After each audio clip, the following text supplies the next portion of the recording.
បាទជំរាបសួរបងប្អូនថ្ងៃនេះនាំបងប្អូនមកមើលសកម្មភាពក្មេងលពើបន្តិចបាទកង់មាន2សម្រាប់ជីម្នាក់មួយបើតែអត់ចូលចិត្តធាក់ខ្លួនឯងទេបាទចូលចិត្តឲ្យតាប៉ានឹងសំខាន់ប៉ាឲ្យចូលចិត្តរុញទៅរុញមកបាទតែបងគាត់សប្បាយចិត្ត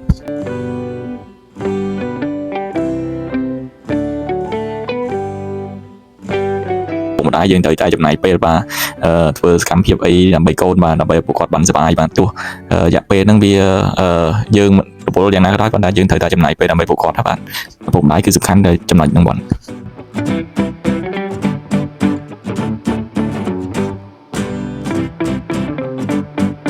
បាទជាទូទៅមនុស្សយើងមិនថាក្មេងមិនថាចាស់ទេជាទូទៅចូលចិត្តណាស់បាទអ្នកដែលចូលចិត្តលួងលោមបាទចូលលួងលោមអញ្ចឹងគាត់ចូលចិត្តមនុស្សប្រភេទហ្នឹងអញ្ចឹង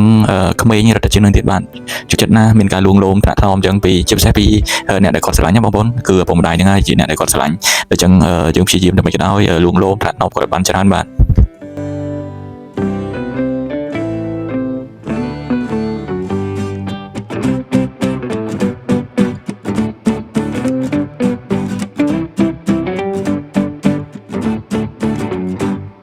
បាទក៏ទៅក្មេងក៏ដូចជាមនុស្សចាស់ដែរបងប្អូនជាទូទៅតែងតែមានត្រូវការថ្នាក់នាំអញ្ចឹងបងប្អូនហើយបាទអត់មានទេគាត់ងាយនឹងបាក់ទឹកចិត្តបាទមិនថាមនុស្សចាស់ទេបងប្អូនបាក់ទឹកចិត្តសំបីកូនក្មេងនេះក៏មានការបាក់ទឹកចិត្តដែរបាទគាត់អត់ចេះនិយាយឲ្យដូចមនុស្សចាស់ទេបាទអញ្ចឹងងាយនឹងទទួលរងនឹងការបាក់ទឹកចិត្តបាទនៅពេលណាដែលយើងមានការថែទាំមិនដិតដល់គឺគាត់ងាយនឹងបាក់ទឹកចិត្តអញ្ចឹងនៅពេលណាដែលគាត់ធំឡើងហ្នឹងនឹងឥទ្ធិពលនៃការបាក់ទឹកចិត្តរបស់គាត់ហ្នឹងនឹងជះឥទ្ធិពលទៅលើស្មារតីអារម្មណ៍របស់គាត់ណាបាទអញ្ចឹងដល់តែយើងជាពុកម្ដាយមានការប្រុងប្រយ័ត្ននៅចំណុចនេះបាទ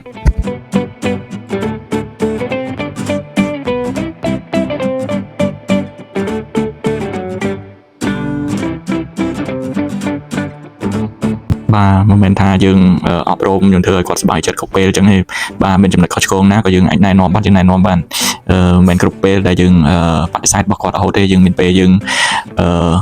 ធ្វើតាមគាត់និងណែនាំគាត់បាទឲ្យបានច្រើនអាចធ្វើទៅបានបាទក្មេងទូចប៉ុណ្ណឹងយើងងាយនឹងពួកគាត់ទទួលរងបាទ